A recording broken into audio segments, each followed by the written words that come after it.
Tánaiste ara agus íana is priviléide domsa bheith an seo nómh chun an chrár chomóraigh demlíne na Gcuineáin gáfáidir sa fethe héin a cheolan. Agus díríonn an chlár tras rialtas seo ard thionscanmh uaillmhíneacha, mealltacha agus fiúntacha a bhfuil agsúlacht hebhir acu chun chomóra a dhéanamh Gcuineáin thuntasacha 100 bliain a tharlóigh im líana. Every society carries with it a complex history full of sensitive moments. But the ways in which different societies remember their history can vary radically. Free societies, societies which retain the ability to challenge themselves and to evolve, carry at their core a commitment to an open and diverse engagement with their history. They seek perspective and understanding. They are committed to working to ease the sharpness of historical conflicts, and they continually seek to question their own assumptions. But as we are unfortunately seeing in too many places throughout the world today, there are those who take a very different approach. The use of history to support intolerant nationalism and to underpin authoritarian behaviour is something which we once hoped had been left in the last century, but is clearly resurgent. It is in this context that we can see the deep importance of how our country approaches the issue of commemoration.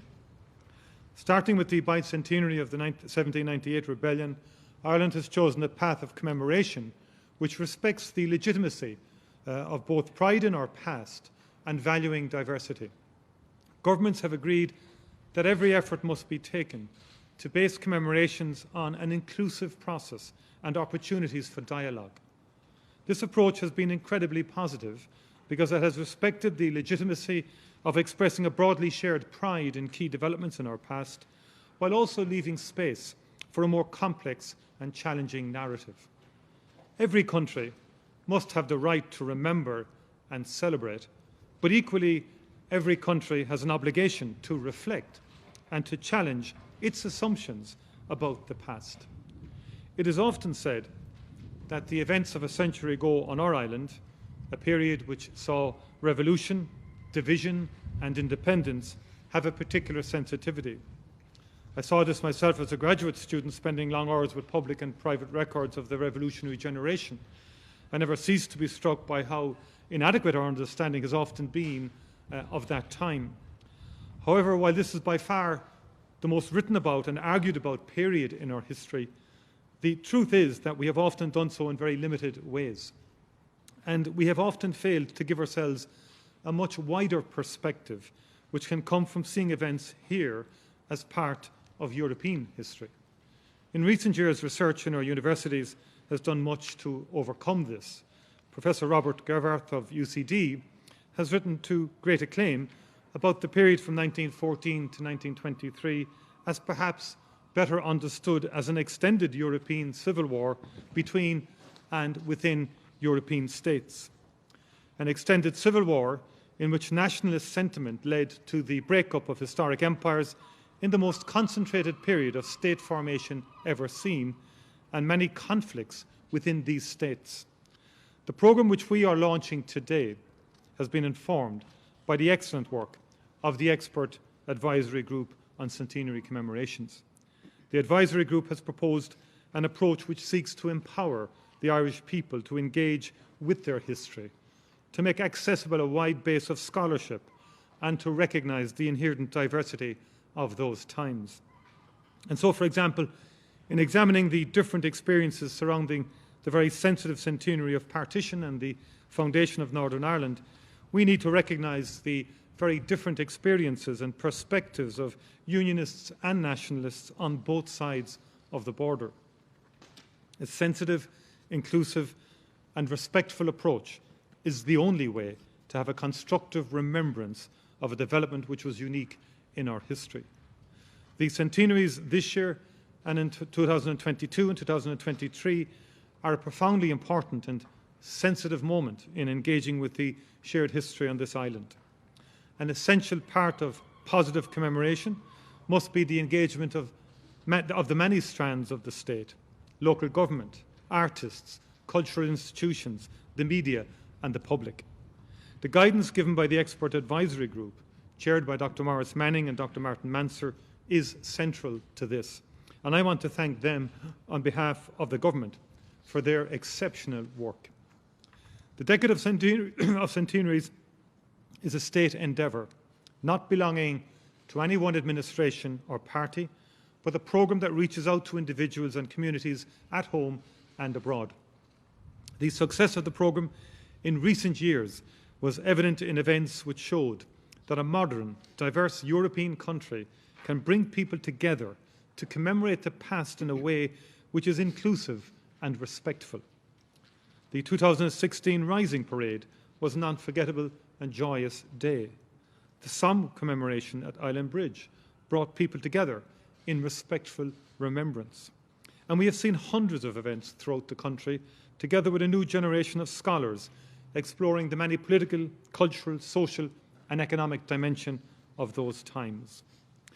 Regrettably, COVID has put a halt to many imaginative events planned for the past year or more, most notably in my home city of Cork, but also in every parish in Ireland. We are not there yet, but we will get through this pandemic, and amongst the many things we can look forward to is to once again gather together to mark events that shaped this nation's history. I commend Minister Martin for devising a measured programme that allows for multiple commemorations and explorations across a wide diversity of venues and platforms. I particularly welcome the centrality being given to the cultural programme, which the Minister will elaborate on, as the success to date of the Decade of Centenaries is due in no small measure to the role artists have had in reimagining and reinterpreting events of the past. The programme will allow us, using resources made available by way of the Military Pensions Archives, the Military Archives, the National Archives, the National Library and National Museum, to engage with the period anew. This is an exciting development with, for example, the Military Pension Archive releases reaching into every parish of this island and telling the human stories of our revolutionary generation. It was a generation at once defined by a shared purpose and a terrible division, but one which simply cannot be understood through a focus on a handful of national personalities. I look forward to the next round of releases from this treasure trove that illuminates the military, social and economic thinking not only of the period, but of a critical period of state formation. The destruction of the Public Records Office at the Four Courts in 1922 is a loss that is felt to this day by Irish historians. A century afterwards, we are taking steps to address this loss. We have invested €2.5 million in the Beyond 2022 project. Its purpose is to reassemble a virtual record treasury for Irish history in digital format from records in other repositories. The project is led by Trinity College Dublin and involves the National Archives of Ireland, the UK National Archives, the Public Records Office of Northern Ireland and the Irish Manuscripts Commission. It is a landmark initiative, not just because of what it will achieve through groundbreaking technology, but because of its collaborative approach. It allows for the re-exploration of the history of our island and the links forged over centuries with our neighbours. I look forward to seeing the fruits of this exciting and innovative project. We need to approach this period in our history in an ethical and honest fashion. It is our determination to proceed in this spirit. The government will hold a major state event to mark that period in the spirit of reflective remembrance and indeed sadness of what happened. It is not our intent to rake over past debates and open old wounds, but to acknowledge the events of the period with respect for all. The introduction of partition created a dynamic never previously seen on this island of two separate state jurisdictions. It is right that we take time to try to understand the events which led to partition and its impacts on both majority and minority communities on both sides of the new border. Much suffering was endured in our independence struggle and indeed the civil war which followed. As many historians, including Margaret O'Callaghan and Dermot Ferreter, have written, while the civil war was still underway, a separate war to shape how history would see them was begun.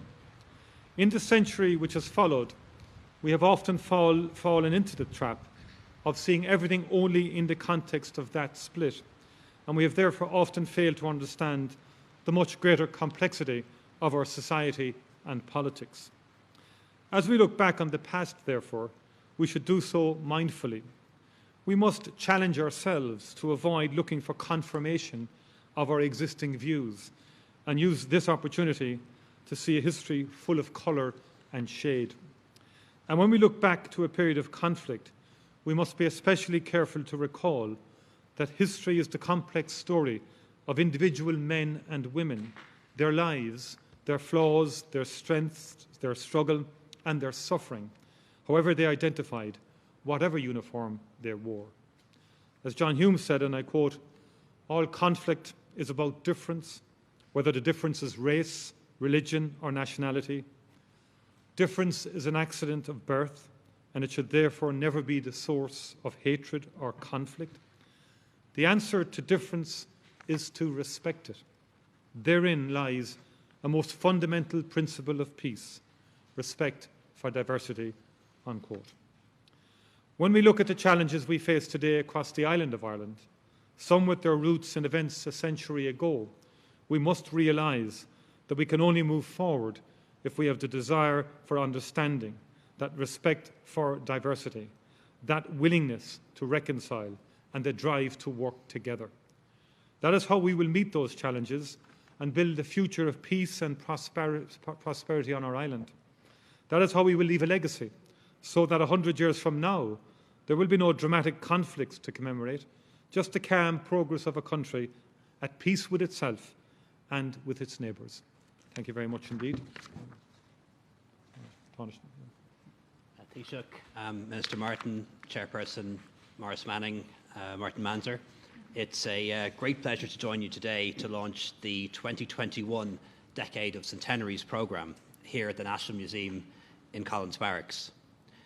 We're all aware of the need to approach the upcoming centenary with sensitivity, respect, and an appreciation for all the complexity of our history. We can do this with self-confidence because the story of the foundation of the state and its institutions is a story of hope and optimism for today. A people emerging from years of struggle and uncertainty created a new state inspired by hope for the future. It's a story of optimism, of self-confidence and determination. It's a story that inspired other nations around the world. If a small place like Ireland could assert its sovereignty and nationhood after so long, then why couldn't they too? And what happened here in those days was heard in India, in the Middle East, across Europe and Asia. Yes, there were some very dark days in those early years of the Free State, not least in the immediate aftermath when brother fought brother. Not all of the promise of the time was fulfilled, but it was a crucial and courageous start, and it laid the foundations on which we've been building ever since. We owe the architecture of our democracy to the men and women who helped translate a dream of freedom into something real and tangible. For some, it went too far. For others, it didn't go far enough. And this too is a significant part of the story. So as we emerge from our own period of crisis and uncertainty, I believe we can find much to guide us by commemorating, remembering, and learning from the idealism, courage, and self-sacrifice of the founding generation of men and women who helped to make our state a reality. 100 years on, we continue to build on the architecture and the foundations that we will be commemorating in the coming years. The past continues to guide us, and there are lessons we can still learn from it. As a country, we need not fear our past. These commemorations enable us to remember the courage and idealism of a different age and to take inspiration from it today. Thank you very much. Mr. Martin. Gurmaga Tánaiste. An gédal síos bhhalam turin cosúla dearca an ciisi agus an Tánaiste churan úl a ríis eile. Is linne go léir star an comóra seo atá ag dridim linn. Our revolutionary past poses challenging questions, and now, 100 years later, we are open not only to considering these questions, but to discussing and debating them and coming to our own conclusions. Never have we had such a wealth of resources to consult, visit, and explore, and as a people, we remain curious. Now is the time to engage with this forthcoming period of commemorations in all its complexities. My focus as Minister with responsibility for leading the Decade of Centenaries will remain on commemoration, remembrance, and reconciliation.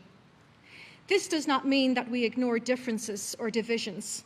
However, we can as a people approach the next phase of commemoration honestly and sensitively, recognising the legitimacy of all traditions with mutual respect and historical authenticity.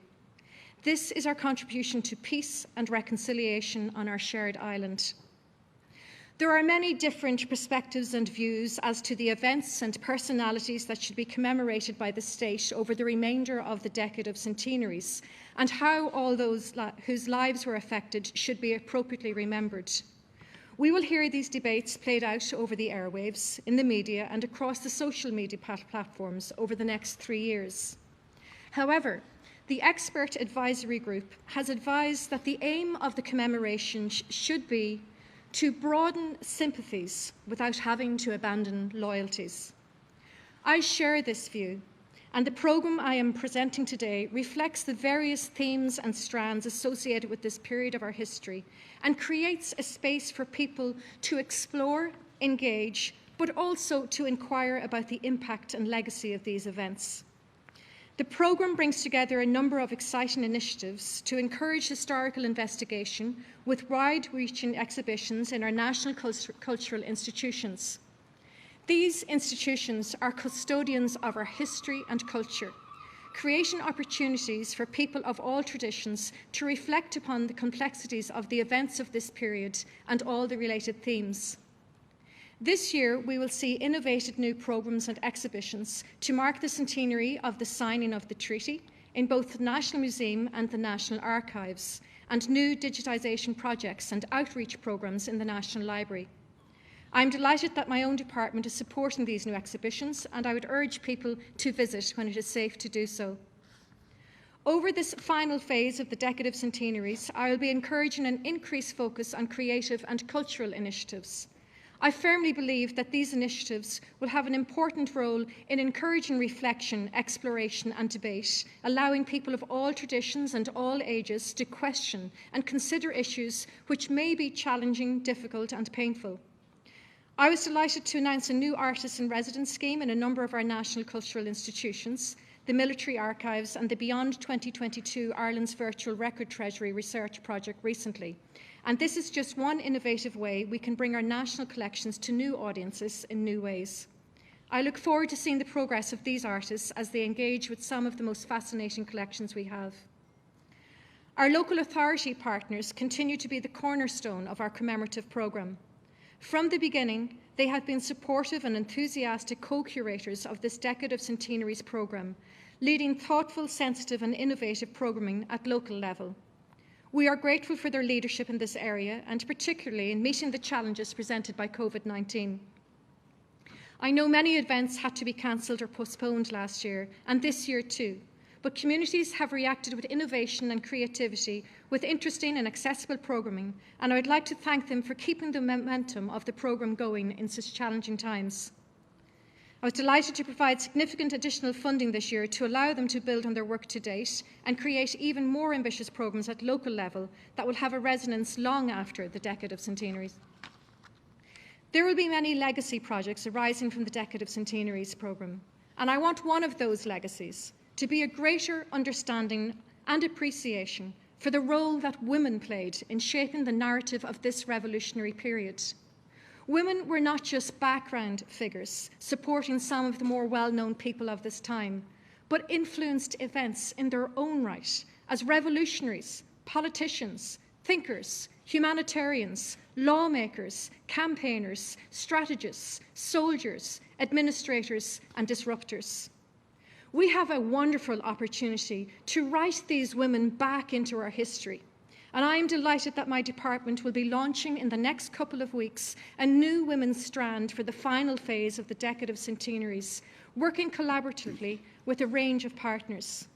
Together, we will curate and develop new online content to highlight women's involvement in all aspects of this pivotal part in our nation's history and make sure their stories are told in a sensitive and impartial manner. 2021 is the beginning of a final 3-year programme of the Decade of Centenaries. I hope that this will allow a more holistic approach to the remainder of the decade and will allow all of our partners and stakeholders to develop new programmes and initiatives over the next 3 years. I want this to be an open and collaborative programme, and I want to thank my partners in government and local government and colleagues across the Oireachtas for their support. Furthermore, institutions of learning, historians and custodians of records, our national cultural institutions, artists and creative communities, media and broadcasting partners all deserve our thanks for their contributions to date. I wish to continue to open the programme to new thinkers and new partners. The programme is for everyone. Finally, I would like to thank Dr. Maurice Manning and Dr. Martin Manser and their colleagues on the Expert Advisory Group for their constant support and advice.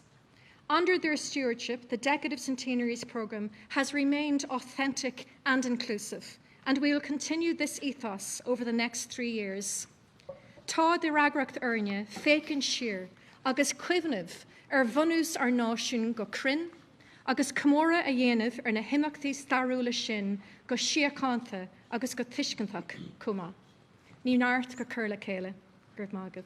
Thank you, Minister. And finally, NMI Director Lynn Scarf. Taoiseach Tánaiste, Minister Martin, members of the Expert Advisory Group, members of the media, Fulcher of Gaeltacht. I'm delighted to welcome you to the National Museum of Ireland Decorative Arts and History this morning on behalf of our board and the staff of the museum. Over the last 120 years, since before the foundation of the state, the National Museum of Ireland has collected objects on behalf of the Irish people that represent both the major iconic moments of our time and our everyday lived experience. Today's announcement of capital support from the Department of Tourism, Culture, Arts, Gaeltacht, Sports and Media through the Decade of Centenaries Programme, with additional support from the Office of Public Works, will enable us to completely refurbish a floor on the north block of Collins Barracks, right behind where we are standing today. This is an area that has never been open to the public before. By 2023, it will be home to the 20th Century History of Ireland galleries, the largest ever interpretive showcase of Irish political, cultural and social history dating from the year 1900 to the current day. At the heart of the exhibition development will be an extensive public consultation process. We will soon be announcing details of an expert advisory committee who will also advise us through this process of development.